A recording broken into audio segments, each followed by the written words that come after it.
दोस्तों कैसे हैं आप सभी। आज फिर से हम स्वागत करते हैं आपका हमारे नए वीडियो में।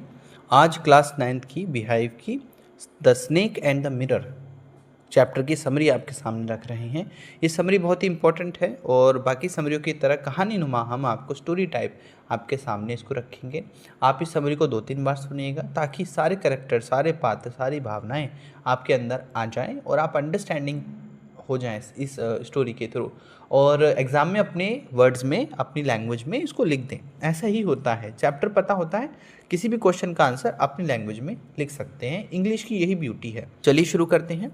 The snake and the mirror कक्षा 9 की अंग्रेजी की पुस्तक बिहाइव का एक रोचक और हास्यपूर्ण अध्याय है। कहानी का वर्णन एक होम्योपैथी डॉक्टर करता है जो अपने मित्र को अपने जीवन की एक घटना सुनाता है। यह घटना उस समय की है जब वह छोटे से कमरे में अकेले रहता था। उसका कमरा बहुत साधारण था। उसमें बहुत कम सामान था और सुरक्षा के भी खास इंतजाम थे नहीं। कमरे में सिर्फ एक मेज, एक कुर्सी, कुछ किताबें और एक बड़ा दर्पण यानी कि मिरर रखा था। एक गर्मी की रात थी। डॉक्टर अपने कमरे में बैठा हुआ था और भोजन करने की कोशिश कर रहा था, मतलब भोजन कर रहा था। भोजन के बाद आराम करने गया। बिजली थी नहीं, इसलिए वह एक तेल के दिए यानी कि केरोसिन लैंप के सामने बैठ गया। वह दर्पण के सामने यानी कि मिरर के सामने बैठकर अपने चेहरे को देख रहा था और इस अपने बारे में सोच रहा था। वह अपने रूप रंग को लेकर बहुत चिंतित था। वह सोच रहा था कि उसे और अधिक सुंदर दिखना चाहिए। उसने निश्चय किया कि वह रोज अपने चेहरे को शेव करेगा और अच्छे कपड़े पहनेगा ताकि वह आकर्षक लगे। वह यह भी कल्पना करने लगा कि एक दिन वह किसी अमीर और सुंदर लड़की से शादी करेगा। इसी दौरान वह अपने सपनों और विचारों में खोया रहता था। अचानक उसे कुछ हल्की सी आवाज़ सुनाई दी। उसने ध्यान नहीं दिया, लेकिन थोड़ी देर बाद उसे फिर से आवाज़ आई।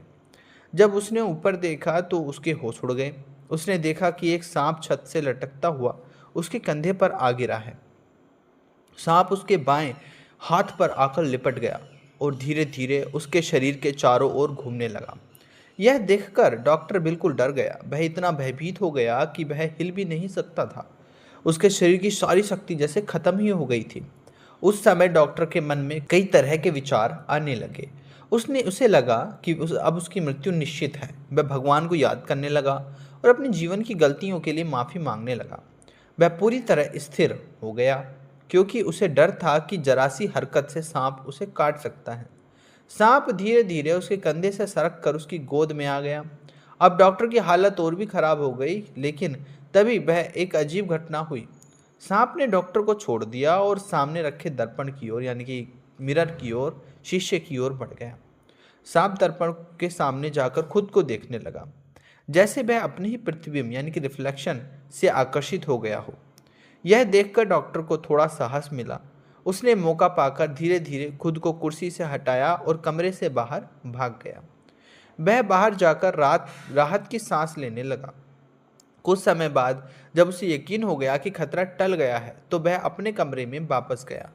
लेकिन वहां पहुंचकर उसने देखा कि उसका सारा सामान चोरी हो चुका है। उसके पास केवल एक चीज़ बची थी, उसका बनियान की वेस्ट, जो शायद चोर को पसंद नहीं आया था।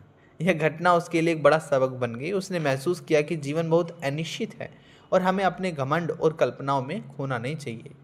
यह कहानी हमें सिखाती है कि जीवन में घमंड और अहंकार का कोई स्थान नहीं है।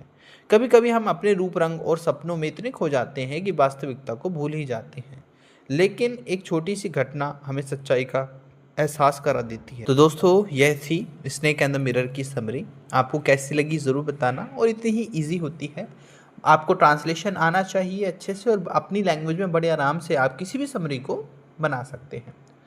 दोस्तों, तो ये समरी हम फिनिश कर चुके हैं। अगर हमें सपोर्ट करना चाह रहे हैं तो सब्सक्राइब जरूर कर दीजिए और ऊपर दिए गए बार कोड पर जो भी आप हमें सम्मान राशि भेजना चाहते हैं वो ज़रूर भेजें। हमें इस सम्मान राशि की अति आवश्यकता है।